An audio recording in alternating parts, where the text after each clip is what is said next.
Antes tarde do que mais tarde, não é mesmo? Voltamos para mais um episódio do podcast do Alguém Viu Meus Óculos, né? Já tinha um mês e pouco que a gente estava de distante aqui de vocês, tentando fechar a agenda de entrevistados, né? Período de férias, todo mundo aí curtindo as férias. Mas voltamos. Antes de mais nada, antes de dizer quem é o nosso entrevistado, eu queria dizer que a gente está gravando numa sexta-feira à noite na sala da minha casa e moro num bairro um pouco boêmio. Então, se vocês escutarem de repente um pagode no fundo, umas crianças berrando, não sei, fiquem tranquilos, isso acontece, isso é normal, é a alegria do povo brasileiro. E enfim, queria então dizer quem está aqui com a gente. 19 de agosto é dia do ator. Então, poxa, uma coisa que eu gosto muito, né? Também sou atriz, queria trazer alguém que tivesse estudado muito mais que eu, já estudo isso há muitos anos, pra gente falar de maneira mais aprofundada. Trouxe aqui meu amigo Felipe Valentim, tudo bem? Olá, Manu, tudo bem? Felipe, fala um pouquinho pra gente da sua carreira, dá uma resumida, uma carreira extensa. O Felipe é mais novo que eu, pouco tempo, dá uma deprimida quando a gente olha o currículo dele. Fala, olha, onde que eu deveria ter chegado não cheguei. Mas tudo bem, fala um pouquinho pra gente nada. aí. Não anuncia muito assim não, que depois eu fico com vergonha, né? Mas vamos lá. Bem resumido, tá bom, Manu? Bem resumidinho mesmo. Recentemente concluí uma outra graduação em artes cênicas na UFRJ, direção teatral. Deveria ter sido minha primeira opção de graduação, mas não foi pelas circunstâncias da vida, né? Até implica muito na maneira como meus familiares viam a arte e tudo mais. E atualmente eu faço... E a sua primeira graduação foi em letras? Foi em letras, português e inglês. E eu também tentei me inclinar um pouco para o teatro. Não foi à toa que pesquisa de mestrado e atualmente de doutorado tem a ver com o teatro, né? Mas eu faço dentro do campo da literatura comparada. Então, eu até pesquiso um dramaturgo que influencia muito meus trabalhos, que é o Milo Hall, que foi o homenageado da MIT, da Mostra Internacional de São Paulo, de teatro. Mostra Internacional de Teatro de São Paulo deste ano. Até fui para lá para entrevistá-lo, para conversar com ele, trocar uma boa ideia. E é isso. Então, foi até uma oportunidade que eu tive, né? Porque é um diretor franco-suíço, né? Então, é bom ter tido essa oportunidade. Não, legal. E você tem, realmente, isso que você falou é muito legal de você, porque você conseguiu levar para essa carreira acadêmica a sua vontade de pesquisar, entender o teatro. Então, sim, tem muito conteúdo aqui pra gente falar hoje, né? Sim. Vou te fazer uma pergunta que de certa forma vai nortear. Tá querendo colar minhas perguntas? Eu vi aqui que você querendo colar minhas perguntas. Eu sou ansioso. Uma pergunta que de certa forma vai nortear a gente aqui ao longo de todo o programa e que talvez não tenha uma resposta, na verdade não tenha uma resposta certa, mas eu queria saber pra você o que é ser um ator. O que é ser um ator? Gente, isso é muito difícil. Eu achei que fosse mais fácil responder esse tipo de pergunta. Porque o que é ser um ator? O ator é uma pessoa que ele funciona como um canal de transmissão da mensagem, né, do personagem, né? Mas eu não vejo, e também faz muito tempo que eu tentei modificar um pouquinho dessa minha visão de ser um ator para além do personagem, sabe? Então, é difícil conceituar isso, é muito difícil. Eu não quero entrar no academiquez, porque se você for resumir a função do ator, for resumir a pessoa ator, o profissional ator, a um interpretador, no caso, né, a uma pessoa que representa, eu acho que esvazia um pouco dessa potência, né? Porque o ator é, antes de tudo, uma pessoa, né, que está em contato com o público, está veiculando histórias, é um corpo que é um documento em cena, né? Então, eu jamais imaginaria, por exemplo, alguns personagens sem os atores que os fizeram no teatro e tudo mais, sabe? Então, é isso, não sei, eu acho que não sei se eu respondi isso. Quando você também adapta histórias, escreve histórias, a gente vai falar um pouquinho mais pra frente da nossa experiência juntos no teatro, você já vê aquele texto e pensa em algum ator pra fazer, assim, ou você já acha que na sala de ensaio que as coisas vão se definindo, na verdade? É um pouco das duas coisas. A direção me ensinou muito a ser escuta. Então, passei 4 anos de uma graduação, é claro que estudando o ofício, estudando várias visões sobre o que é a direção teatral, sobre vários diretores que já passaram, né? Alguns até teóricos também, né? E isso modificou muito, porque eu achava que antes se você dirigia, escalava já pensando no ator. Antes você escrevia já pensando no ator. Hoje em dia eu gosto de ser surpreendido pela sala de ensaio. Confesso a vocês que quando fizemos O Marido Ideal, né, que eu já estava no processo de adaptar a peça. Marido Ideal, só para contextualizar que as pessoas, é um espetáculo que a gente fez, não foi o seu espetáculo de formatura, né? Foi um semestre antes, que a gente fez, que a gente falou dele no podcast no último episódio, que foi com o Henrique Vieira, Sim. que ele também participou desse espetáculo com a gente. Sim. Foi lá no FRJ, dirigido pelo Felipe.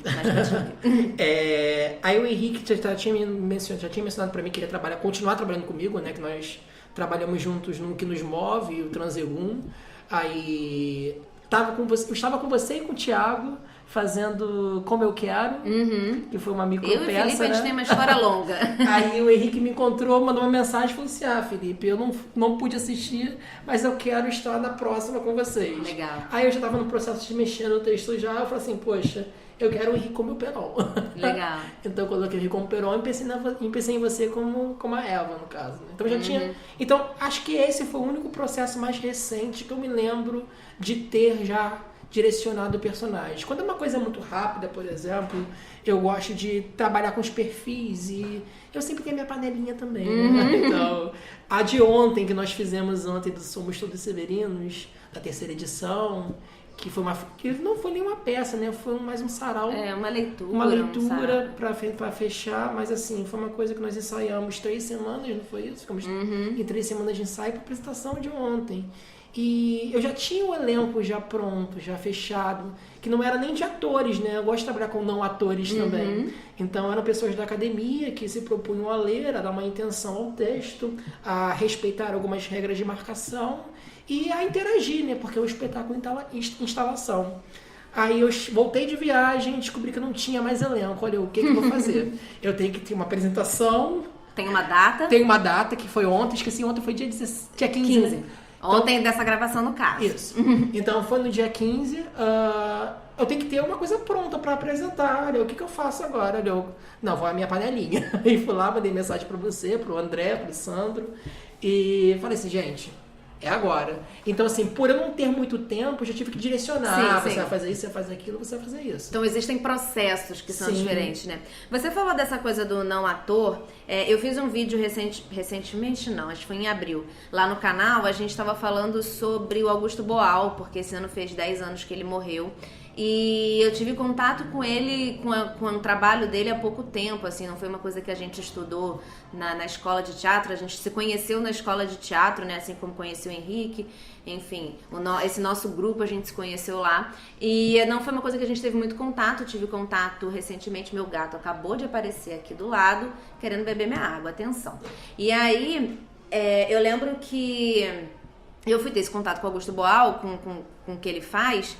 E acho muito interessante, né, esse trabalho de pegar a intenção do povo, o que é das pessoas, fazer um trabalho teatral ali, fazer um tipo de exercício. Eu fiz uma oficina de uma semana com o pessoal lá do Teatro do Oprimido, né, que fica aqui na Lapa, no Rio de Janeiro. E aí a gente ficou uma semana, a gente foi fazendo os exercícios e quando chegou no final a gente tinha uma cena que você não percebe que né? Quando você faz exercícios, você culmina numa cena que traz um problema a ser resolvido, uma questão social a ser resolvida, com não atores. Ali no caso, na verdade nem eram todos atores, tinha gente que era da educação e tal, que estudava Paulo Freire, por exemplo, que é muito semelhante, né? O processo de trabalho é muito semelhante, o da educação com o do teatro, né? Paulo Freire e o Boal. E é muito interessante esse tipo de trabalho. Como que você trabalha com não atores? Não é esse tipo de teatro, né? Não é o teatro do oprimido. Foi só um adendo de uma que eu quis colocar aqui, de uma forma de se trabalhar com não atores, que eu acho que vocês todos deveriam conhecer, porque é muito interessante. E vejam um vídeo lá. Mas como que você trabalha com não atores? Bem, mas vou voltar um pouquinho no Boal, porque o Boal é uma pessoa é um estudioso, é um artista. interessantíssimo, né? Então, assim, não tem como falar de ator sem não falar de Boal, né? Por mais que ele não assuma essa alcunha do artista como nós temos hoje em dia, né? Ele era mais uma pessoa muito mais humana. Não conheci o Boal, claro que não, né? Até porque não tinha como. Porém, a maneira como ele via esse trabalho com não-atores me interessa muito, porque ele parte do pressuposto que nós todos somos especta-atores. Então, todos nós podemos atuar, sabe? Então, ele não estabelece hierarquias nisso, sabe? Então, isso é uma coisa que eu tento trazer muito pra mim, né? Até de quando eu estudei Boal na faculdade também, tem muitas outras vertentes desse teatro oprimido, teatro fórum, teatro contemporâneo. Então, é só pra tocar nesse assunto mesmo, porque o Boal sempre tá presente, por mais que eu não faça menção direta ou a os ele. exercícios específicos, Mas exercícios específicos eu faço sim, trago um pouquinho da sala de ensaio, porque é bom ver como vocês improvisam dentro daquelas situações, né? E eu gosto, por isso quando você me fez a primeira pergunta, o que é ser ator, é muito difícil. Porque eu tento trazer coisas dos meus atores para as cenas também. Você que participou do processo de Mulheres de Papel, você viu disso, Sim. né? A cena começou a partir do que vocês tinham a contar, né? A partir do que o corpo de vocês tinha a contar. Não atores, no caso, já é um outro trabalho, porque primeiro você já começa a desconstruir o que é essa visão da representação e jogá-los também nesse papel. Nós atuamos na nossa vida cotidiana, sabe? Nós temos vários eus.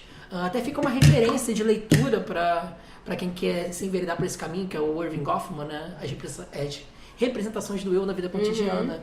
Porque fala que toda cena de diálogo, toda cena discursiva, ela apresenta alguns quadros, algumas molduras. E você atua mediante essas molduras pré-estabelecidas, sabe?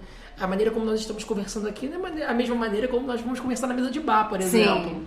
Que também não é a mesma maneira como eu vou me referir a um chefe, você vai se referir ao seu espectador também. Exatamente. Né?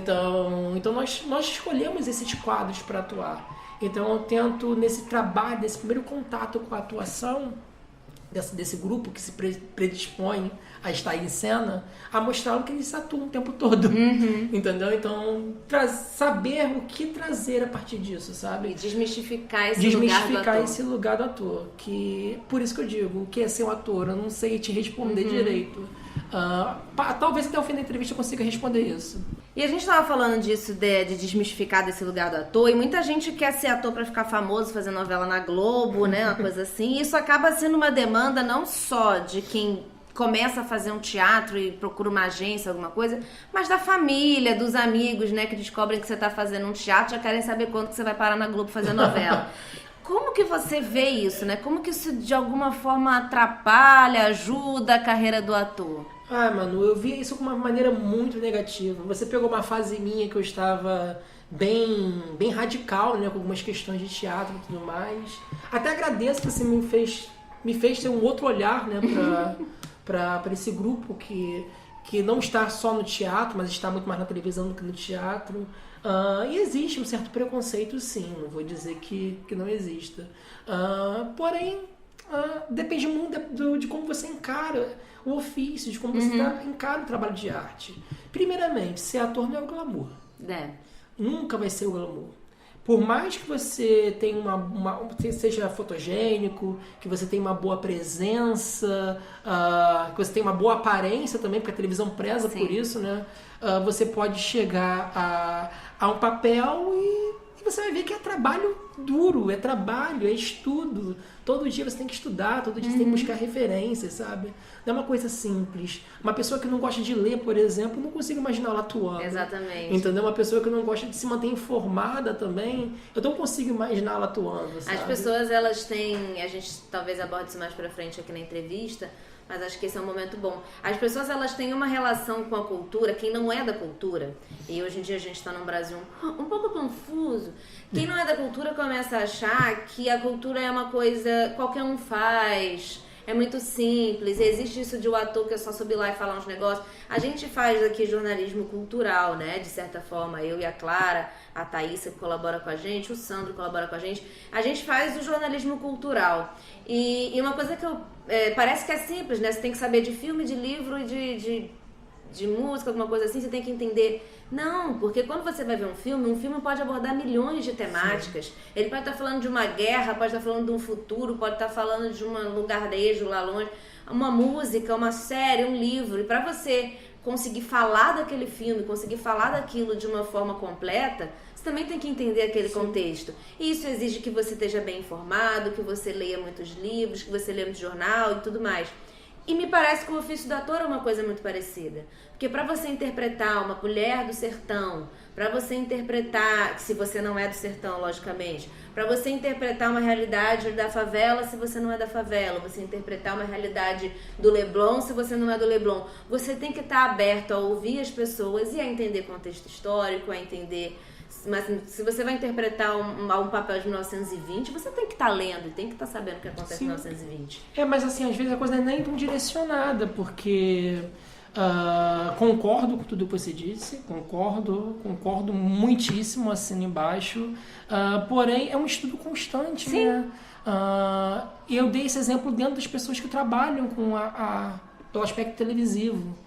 Mas existem outros atores e existem outros artistas que não estão nos veículos midiáticos, né? Estão no teatro, que eu digo nos veículos de comunicação de massa, né? Sim. Estão nos teatros, estão dando a cara a tapa, né? Então aí vem uma outra definição. Ser ator é saber dar a cara a tapa também, né? Porque hoje em dia a gente acha que ator é aquele que é contratado para representar, para falar algo e pronto, o seu estudo acaba ali. Não, seu estudo não acaba para aquele papel.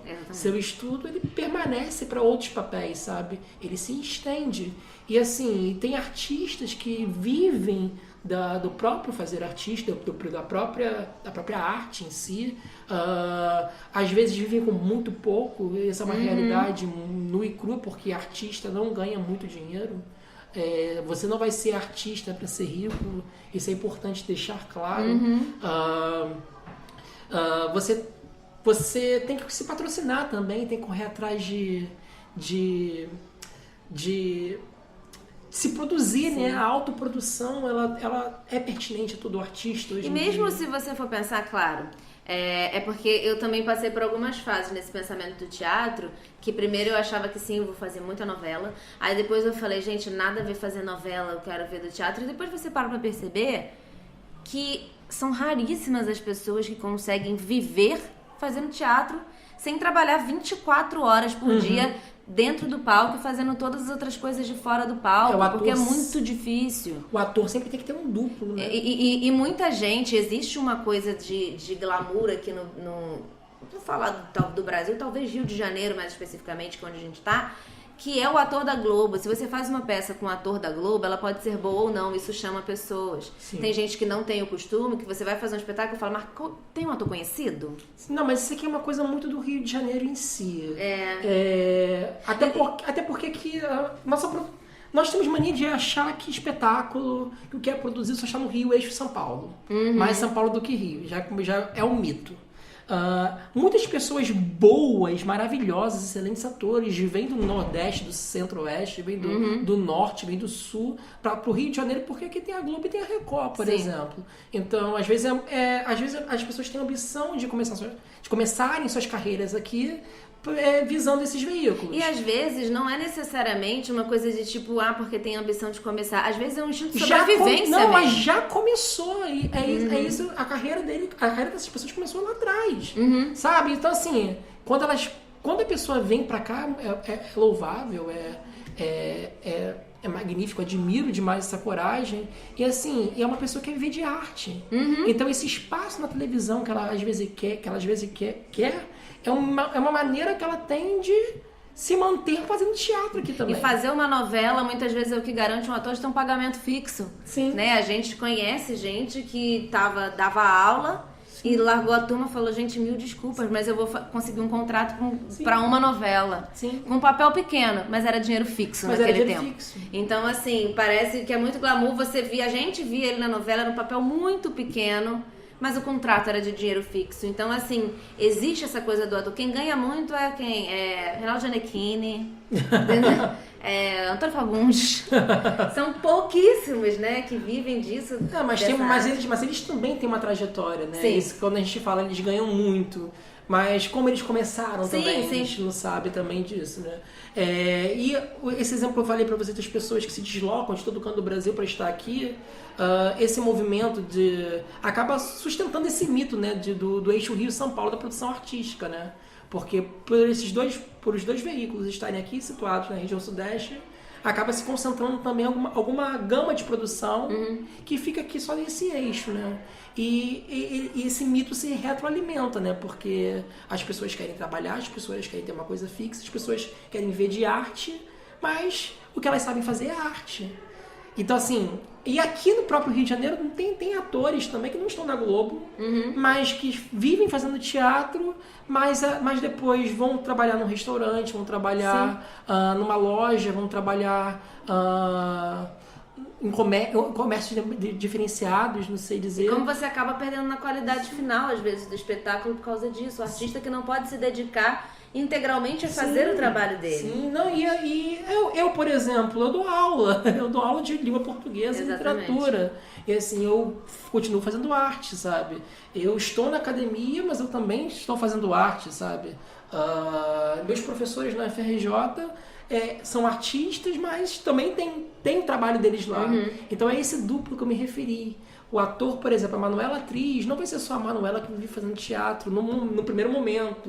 Torcemos para que isso aconteça, né? Vai ser a atriz também que vai precisar ser jornalista, vai precisar entrevistar, vai precisar produzir conteúdo, vai precisar, sabe? Sim. Porque você tem que se desdobrar para que você consiga se manter fazendo o que você gosta de fazer.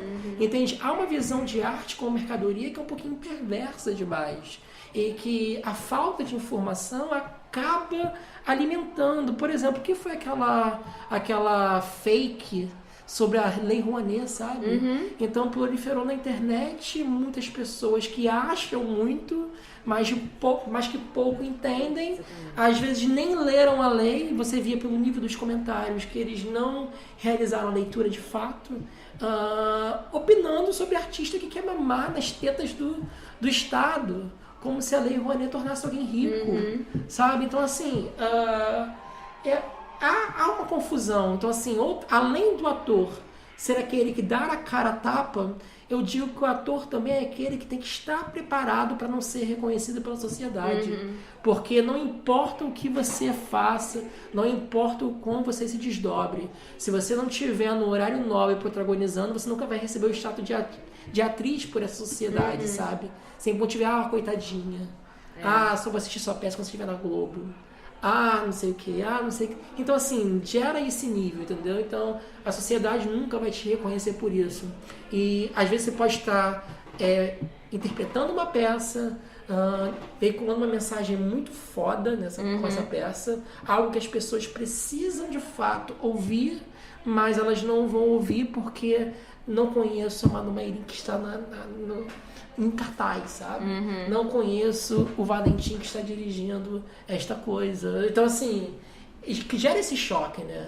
Em contrapartida também, existe entre as pessoas que produzem esses teatros mais cabeça, um nível de crítica também que é meio violento também às pessoas que estão começando, sabe? Então, assim, nem tudo são flores. Então, mexe com a sua autoestima, mexe com seus desejos, mexe com o que você quer. Eu passei por isso já na UFRJ, sabe? Tem grupos fechados, tem grupos que trabalham entre si, que é diferente da nossa panelinha, né? Na nossa panelinha eu falo, só recorro à minha panelinha quando eu tô em apuros. Mas às vezes não dão nenhuma oportunidade, porque julgam que você é menos artista. Julgam porque pelo fato de você não ter alcançado tal posição, você não pode estar ali, sabe? Julgam porque, se você não está como a gente, se você não compartilha dessas mesmas posições, você fica aqui para escanteio um pouquinho, entendeu? Então, assim, eu pergunto isso também, sabe? Esses modos de inserção. E às vezes, quando esse grupo, por exemplo, é acadêmico de teatro, tem vários. E tem um grupo também que critica muito, né? Como se terceiro período de graduação já conferisse um status de crítico. Assim, foda, sabe? Mas as pessoas se esquecem de que existe uma dimensão ética na crítica também, sabe? Como você apontar o trabalho do colega. Às vezes, aquele trabalho pode não ter te afetado tanto, mas você vai lá e fala que é uma merda. Então, O quão potente é você falar que é uma merda o trabalho de uma pessoa que está Exatamente. lá tentando a mesma coisa que você, sabe? Pode não ter te afetado, você pode chegar e falar de outra forma. Tenta, faça uma crítica propositiva. Entende? Não uma crítica destrutiva. Nós estamos no mesmo barco, sabe? Então você vê aquele ditado fudido contra fudido também. Então que muito se reproduz aqui também. Nesse nosso meio. Tô falando do Rio de Janeiro, um recorte. Eu estive lá na MIT agora há pouco. Percebo que o teatro, no caso, ele não começa quando o terceiro sinal toca. Ele não começa aí. O teatro já começa na sala de espera, onde as pessoas já começam a olhar umas às outras.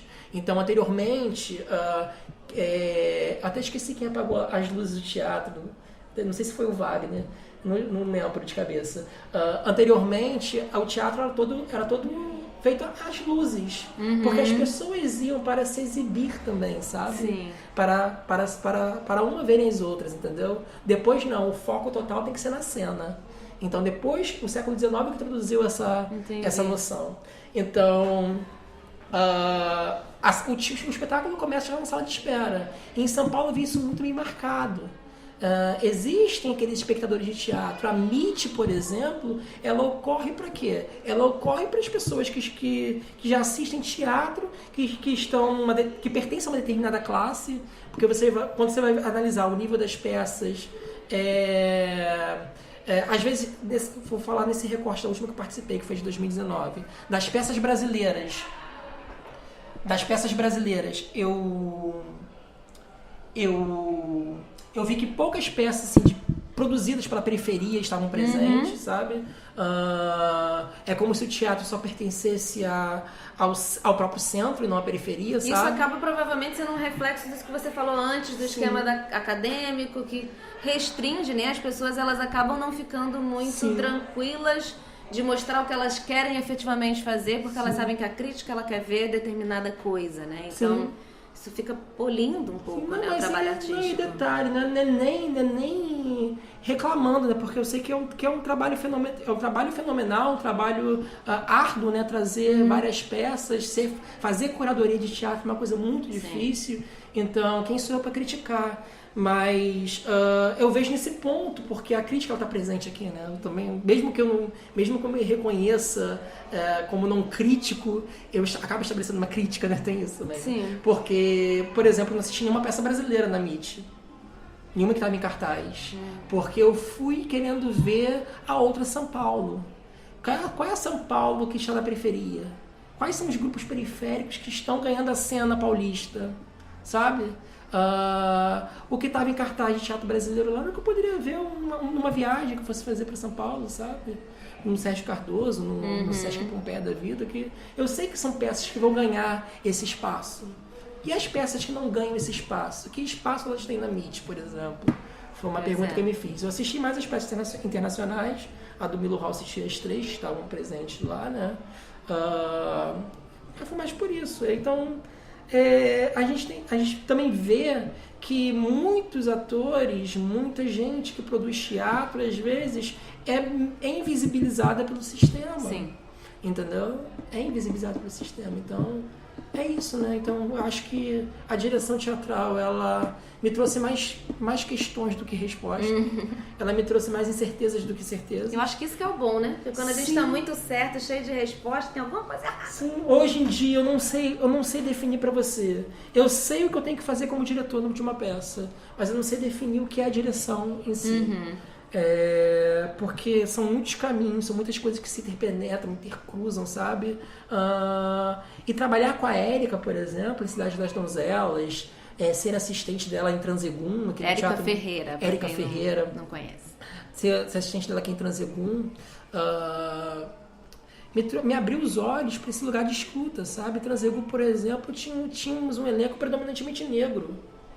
Então, assim, a Érica é uma diretora negra e ela me convidou para fazer a assistência dela, sabe?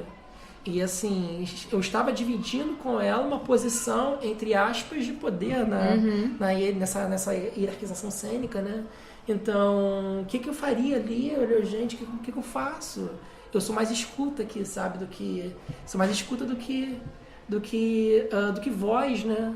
Então, acho que esse é um caminho interessante para se seguir, né? Eu até escrevi um artigo sobre esse. Eu ia falar dele.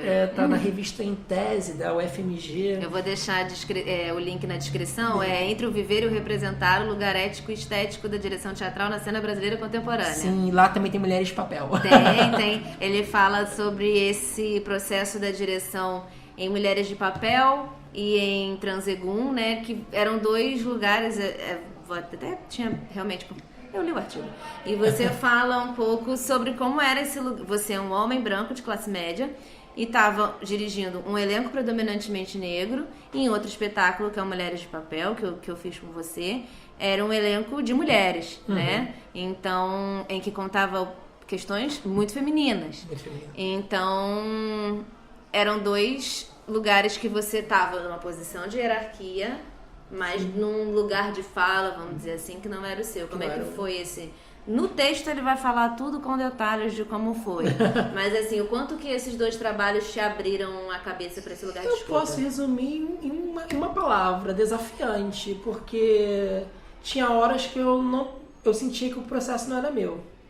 Entende? Eu não sabia o que eu estava fazendo ali. E você é um cara que gosta de ter tudo certinho, assim, sim, já antes? Sim, eu me perdi muito. Foram 2 processos que eu me perdi mais do que eu me achei. E eu não podia passar isso pra vocês, né? Porque o diretor perdido é um barco naufragando, né? Então, não tinha como passar isso pra vocês. Mas toda vez que eu chegava a casa, eu mudava, né? A rotina de ensaio, deu muito trabalho. O resultado, eu acho que a gente precisa aperfeiçoar mais. Até queria ter a oportunidade de voltar com Mulheres de Papel. Com Transegum também, né? Mas Transegum temos que pagar direitos autorais, então aí precisamos de uma outra coisa, precisamos de um edital, no caso. Então, assim, eu tenho até vontade de voltar a revisitar esses trabalhos. Na verdade, eu tenho vontade de revisitar todos os meus trabalhos, mas esses 2 são, assim, especiais de uma certa forma, porque eles me desafiaram mais, entende? E você conduzir um processo em que você não tem autonomia, não autonomia que eu falo, eu tive autonomia, você não tem, como é que eu posso dizer, você não tem conhecimento de fato, né, sobre o que aquelas mulheres sofrem, sobre o que é ser negro na sociedade brasileira, e você direcionar, dar estímulos, conduzir exercícios de criação de cena em cima disso, é um pouquinho complicado, se eu não sei que lugar é esse, entendeu? Então, me desafiou muito, mas foi onde eu aprendi a me sensibilizar mais para algumas coisas. Foi onde eu comecei a ouvir mais, porque Manu me conhece já faz tempo já, sabe que eu falo muito. Eu sempre tenho opinião para tudo. Eu sempre sou aquela pessoa que fala, isso, mas segundo tal, segundo não sei o que, é porque as coisas são assim, não pode ser assim. Então, foi onde eu aprendi a calar a boca. Então, assim, no primeiro momento, a Érica me dava alguns puxões, né? Eu calei muito a boca também, né? Eu tive que ficar calado para ouvir. E Mulheres de Papel, vocês me calaram muitas vezes também, né? Até porque houve um desgaste logo no começo do processo, né? Com uma atriz que precisou ser desligada, e eu não sabia como dar essa notícia para ela, não sabia até como ela iria receber essa notícia. Então... E eu lembro de questões também do próprio corpo feminino, né? Sim.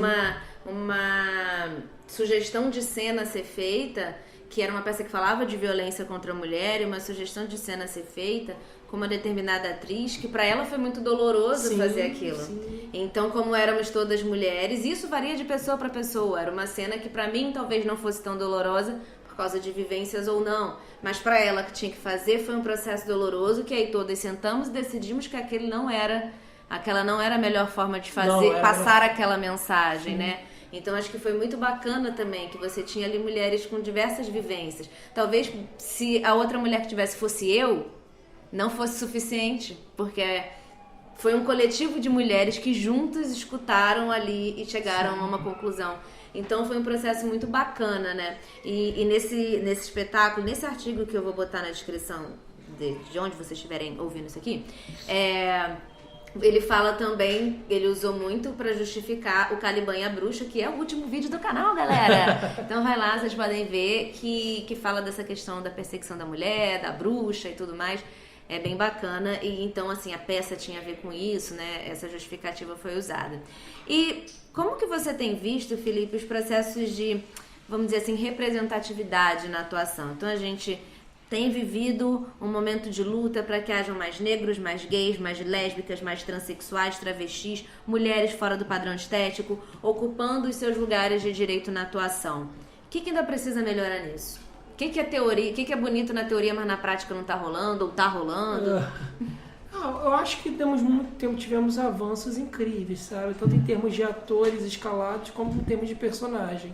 Porém, sou super a favor, sim, de que um personagem trans seja interpretado por uma trans, um negro seja interpretado por um ator negro, sabe? Porém, eu acho que essa não seria a única condição, né? Porque você acaba direcionando muitos papéis. Você vai interpretar isso porque você é trans. Então quer dizer que você precisa interpretar uma mulher cis, você não vai poder interpretar. Tem que ter um cuidado também nisso, né? Você pode cair num problema.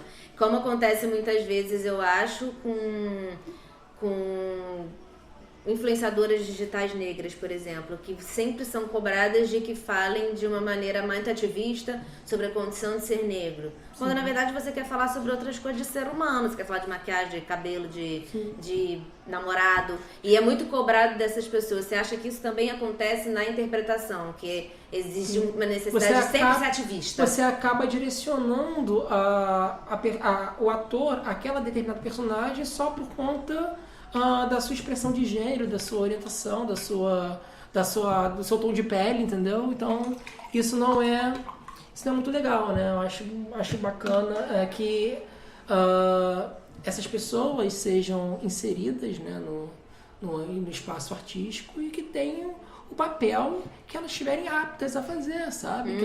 Que elas forem capacitadas para fazer, porque o que torna uma pessoa eficiente para um papel, por exemplo, uma atriz trans, ela é escalada para o papel, deve ser escalada para um papel não por ser trans apenas, mas por ser uma atriz que pode interpretar uma personagem cis feminina, sabe? Então, eu acho que ainda falta a gente investir um pouco nisso, porque, por exemplo, há muito estardalhaço quando se escala, por exemplo, um ator cis para fazer um trans, mas acabamos não olhando o contraponto, né? Então, se você defende que um trans faça um trans, então você às vezes diz que o lugar dele é aquele ali, né? Exatamente. Não pode ser outro, entendeu? Entendi. Então, mas eu concordo, ao mesmo tempo que eu concordo com essa crítica, sim, porque por que não dar uma visibilidade à personagem trans ali? Eu concordo com essa crítica nisso. É uma coisa que a gente está lidando, porém, né? às vezes eu me pergunto também, será que não condicionar aquele papel, aquele ser humano, só por conta do sexo, da condição sexual, sabe? Então, é uma coisa que eu me pergunto muito também. Não é à toa que, por exemplo, Mulheres de Papel, eu não consegui uma atriz trans. Na verdade, a atriz trans que eu queria, que eu até... Foi até a última atriz que eu demorei a escalar, né? Eu já tinha um personagem gay interpretando um travesti na Mulheres de Papel. Porém, era o único homem lá mesmo, né? Um homem gay. E eu queria uma trans para interpretar uma das aldeãs. E eu não consegui. Foi uma coisa muito triste. Porque eu demorei a fechar esse papel. Precisei fechar com uma outra atriz cis, porque não tinha encontrado uma atriz trans. Mas demorei 2 meses de processo para que isso acontecesse, né? Então, para ver também que existem... poucos também, né? Não sei. Ou então a divulgação não é bem feita também. Também tem isso. Né? E talvez seja uma questão realmente da gente dar mais espaço e aí você também. As pessoas entenderem que esse espaço pode ser delas, entendeu? É necessário encorajar. Que eu acho que é em muitos sentidos. É mulher dando presidente de empresa. Sim. A gente também acaba caindo, esse lugar não é meu, porque, muito poderoso, esse lugar não é pra mim. Então, acho que são processos que a gente está passando, né? E é legal a gente estar sempre atento e pensando nisso. Você acha que um ator é sempre um ser político? Sim. Aí já bate na minha própria visão de ator, que eu vou ter que voltar àquela primeira pergunta também. O ator, ele é político, assim. Eu acho que... Isso é eu, Felipe, falando, tá? Não estou generalizando isso. Eu acho que para uma pessoa assumir determinados papéis, ela precisa ter uma conscientização enquanto ser humano, enquanto pessoa pública, ter um processo de humanização muito fortalecido, sabe? Então, a nossa vivência é política, né? A minha existência, por exemplo, é política, ela é 100% política.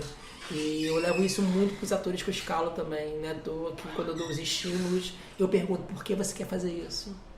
Eu sempre faço essa pergunta em todo o processo. Por que você está fazendo isso? Por que você quer fazer isso? Onde você quer chegar com isso? Por que esse personagem? O que você quer comunicar com este personagem, sabe? Então, existe uma dimensão política muito forte dentro da atuação. Então, mais uma vez, não consegui definir o que é ator, né? Mas eu afirmo que sim. E o ator deve estar consciente do que ele está fazendo. Ele não está ali falando qualquer coisa. Até mesmo quando é puro entretenimento, sabe? Eu acho que...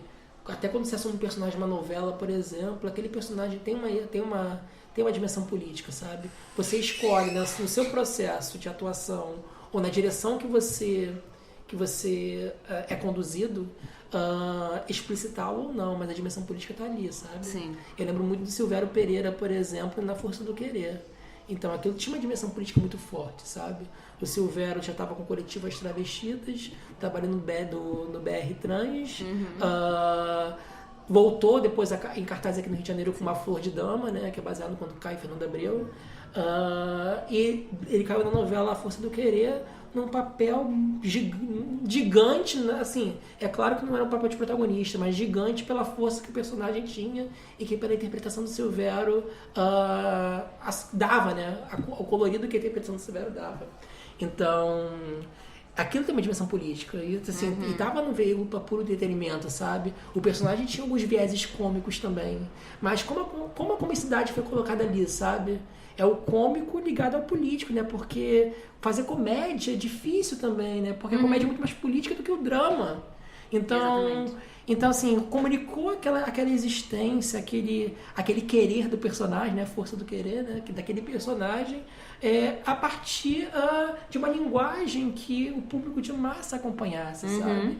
Então, que estudo grande foi feito em cima daquilo. Então, isso é muito interessante de se notar também. A gente está aqui mais ou menos chegando no fim, já está mais pro fim, e a gente vive numa época que ser ator, diretor, enfim, trabalhar com arte é uma coisa de balbúrdia. A gente faz muita balbúrdia. Eu faço muito. Né? E muita gente acha que, enfim, ator fica deitado vendo televisão, aí a semana inteira a gente chega no teatro 5 da tarde, se apresenta às 6, troca de roupa, vai embora, e que a vida do ator é isso, né? A gente trabalha 3 dias na semana, 3 horinhas por dia, pai bola. Eu queria que você fizesse um resuminho rápido pra gente de como é o processo de produção de um espetáculo, da escolha do texto, ou de alguma coisa que tenha antes, que eu não sei, até os aplausos. Resuminho rápido, pá! Resuminho rápido, vamos lá. Você monta o que você tem desejo de falar. Então, o diretor, ele é o que orquestra uma coisinha bem básica, tá bom? O diretor é aquele que orquestra todo o processo de construção cênica. Então, assim, por ele passa algumas decisões importantes para a condução do espetáculo, porém, não confundam com a autoridade, tá? Porque o autoritarismo tem um outro lugar. Então, você escolhe um texto que vá dizer aquilo que você quer dizer, sabe? Que vai falar aquilo que você quer falar. Então, quando o texto não existe um ensaio, até porque o texto não é o elemento principal da cena, né? Sabemos que o principal da cena é o coletivo, é o corpo ali que constrói aquela cena. Então existem pessoas que não montam um texto nenhum, não partem do texto. Então já começa por aí. Então, reúne pessoas e elas escolhem o que quer falar, no caso da não existência do texto, e você vai costurando uma dramaturgia que nasce na sala de ensaio, uma dramaturgia que ganha uma certa força e que pode ser aplaudido ou não. Então, assim, às vezes o fato de não haver aplausos não quer dizer que o espetáculo tenha sido ruim, mas que impactou de tal forma que ele não consegue aplaudir. Às vezes as pessoas não sabem o momento de aplaudir. Então, assim, E às vezes não tem nenhum momento de aplaudir também, né? Às vezes quando toca, às vezes a pessoa já tá batendo palma lá já e às vezes o elenco espera e volta depois da cena. No né? meio da cena, então assim, o aplauso é o menos significativo. Então eu digo que para você montar alguma coisa, um espetáculo, nasce de um desejo de falar algo. Que pode ser de um diretor, que vai partir de um texto ou não, ou pode ser de um coletivo, que pode ser a partir de um texto ou não também. E aí você passa por muito tempo de ensaio, e quando eu digo assim... Isso é relativo. É relativo, mas muito relativo, mas assim, ou é por meses ou é por horas. Existem grupos que formam um espetáculo em um mês, saindo todo dia, 10 horas por dia. Sim. Depende muito também, existe muita peça com muita coisa... Mas aí depende também do elenco que você escala. Isso. Por exemplo, se o espetáculo está sendo patucinado, se existem cachê, porque o ideal é pagar por hora de ensaio do ator. Exatamente. Entende? Então, assim, O que é quase impossível. Mas tudo bem. geralmente a gente paga para fazer teatro, Exatamente. né? A gente teve mais essa fase. Mas depende muito, é relativo. E aí porque... tem uma preparação de figurino, tem uma preparação de cenário, que pode ser o mais simples possível. Sim. Mas ele tem que ser pensado, tem que ser preparado, porque ele diz também. Por exemplo, o teatro musical, que a nossa Ana Luísa Lobo tá aí Eita! arrasando. Então, assim... Maravilhosa. o teatro... Conheçam. O teatro musical, por exemplo, ele não pode ser feito em menos de 6 meses, assim, 4 meses, não sei, porque existe todo um processo de direção ali que se fragmenta, né? Tem a direção de atores, a direção musical, tem a direção de corpo também, né? Então, ela tá em cartaz agora, acho que a gente tá em cartaz com Cartas para Gonzaguinha. E são todas pessoas, músicos e bailarinos e tudo mais. E claro que facilita muito quando você já começa com gente que é alto nível. Sim. Você não precisa ensinar a pessoa a cantar, que ela já sabe cantar. Mas existe todo um processo de ensaiar as músicas e a coreografia, uma coisa bater com a outra e o texto e tudo ser junto. Tem gente que ensaia 10, 12 horas por dia para poder você cumprir um prazo, né? Mas você vê também a vontade de fazer teatro, sem né? ganhar. Porque teatro musical é uma coisa muito cara. É lindo, mas é caro demais. Então, assim, é um espetáculo que tá na cara e na coragem, né? O Cartas para Gonzaguinha, né? Sim. Então, assim, até a Ana tava falando nos stories dela do financiamento coletivo, né? Porque estão fazendo um amor mesmo, sabe? Então, assim, carregam o elemento de cena, então... Cada vez menos patrocínio, né? Então, as coisas só dificultam, porque depende do teatro que você quer fazer. Então, o musical, você não pode ter Você não consegue levantar um musical em um mês de ensaio. Então, assim, eu acho humanamente possível. Pode ter gente que consiga dar uma façanha, mas eu acho humanamente possível. Então, assim, já tem um tempo que você fica ensaiando. Já tem um tempo também que você tem que preparar a coisa. Então, não acho saudável, né? Então, assim... É muita coisa envolvida. Vou para a última pergunta. Na verdade, é um combo. Como a gente veio falando aqui há um tempo, ser ator é um trabalho complicado. O trabalho da arte, de uma maneira geral, aqui, claro, a gente focado no ator, porque, como dissemos no começo do podcast, dia 19 de agosto é dia do ator. Mas é um trabalho complicado, que exige diversas coisas, exige muita renúncia, exige muito trabalhar de graça, muitas vezes pagar para trabalhar, porque você gosta de fazer aquilo e sente que você tem algo a dizer com aquele seu trabalho, que aquilo vai fazer uma mudança. Pelo menos, muitas vezes foi o que me motivou, né? Eu gosto de estar ali. Mas a gente vive um processo em que esse é um trabalho cada vez menos valorizado, né? Se sempre foi desvalorizado, agora tá jogado na sarjeta e quase que você vira criminoso, né? Muitas vezes, dependendo do tipo de espetáculo. Então, a sensação que dá é que, assim, acabou, galera, não dá mais, é o fim do teatro, porque não dá mais, é o fim. Que tipo de mensagem você tem pra passar, assim, né? Se é que você tem alguma coisa, uma visão otimista daí, porque às vezes eu acho que sim, às vezes eu fico otimista, às vezes eu acho que tá tudo destruído. Quais as principais batalhas dos atores daqui pra frente, né? Como a gente pode atuar pra valorizar nossa cultura e valorizar nossa carreira, né? Existe alguma esperança daqui pra frente, algum ponto positivo? Como que a gente pode, nessa função de ator político, ser humano político, lidar com tudo isso? É complicado, mas não é impossível. Então, a primeira dica que eu dou é o seguinte: acreditem no que vocês façam. Então, interpretem personagens que vocês acreditem nisso. Acreditem na força daquilo. Não interpretem por interpretar. Desistir, às vezes, é uma coisa saudável. Melhor do que ficar se torturando com um papel que você sabe que está falando pouco de si, sabe? Então, uma dica que eu dou é não a naturalizar também, porque às vezes as pessoas confundem muito atuar com fazer favor. Então, não naturalizar. Então, assim, é claro que no primeiro momento você vai investir para atuar, porém não torne isso algo normal, não normalize isso, porque as pessoas vão continuar pedindo favor sempre e não vão encarar o ofício como uma profissão. Isso é algo muito comum também na Sim. nossa carreira. Então, não naturalizar. Então, para iniciantes, não desistam, acreditem, não façam qualquer coisa, façam aquilo que vocês acreditem. Quem já está na estrada, não naturalize os favores, porque existem pessoas que se acostumam a pedir favor e não sabem como parar de pedir favor. E você chega um momento que você não é visto mais como artista, sabe? Então, mas o que eu posso falar? Qual foi a outra pergunta? É sobre como que você, de uma forma da carreira do ator político, assim, né? Nesse momento que é tão complicado. Acho que você respondeu um pouco quando você falou da escolha dos papéis, né? Sim. Que eu acho que isso influencia muito você fazer uma coisa que você acredita, pra vezes, defender a sua profissão. Porque às vezes você tá no papel, já está ensaiando, já tem uns 3 meses e você não quer desistir, mas você não acredita naquilo, você não acredita no processo, fica um processo vazio. Então, às vezes, o bom ator é aquele também que sabe quando parar, sabe quando recusar um papel, sabe quando aquilo não tá te fazendo bem, sabe?